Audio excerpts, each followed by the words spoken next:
কোনো কাজ শুরু করার আগে মানুষের আপনি ধরেন কোথায় যাবেন একটা টার্গেট ফিক্সড করলেন। আপনি ওই টার্গেটের পিছনে আমরা দৌড়ানো শুরু করলাম।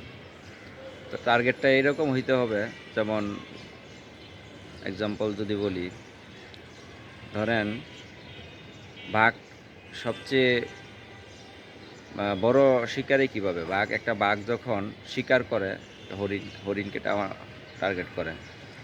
অনেক হরিণ বাঘের সামনে যখন দৌড়ানো শুরু করে, সে একটা হরিণকে টার্গেট করে যে ওরে সে ধরবে। তখন বিভিন্ন হরিণ এসে এর মুখের মধ্যে বাড়ি খায়, বাট যখন সে একটাকে টার্গেট করে, সে একটা পর্যায়ে গিয়ে ওই হরিণকে ধরে ফেলে। তো আমরা কোথায় যাব, কি করব, আপনি যখন টার্গেট আপনি ফিক্সড করবেন, ওই টার্গেট অনুযায়ী যখন কাজ করবেন, তখন অবশ্যই টার্গেটে পৌঁছে যাবেন। থ্যাংক ইউ সবাইকে।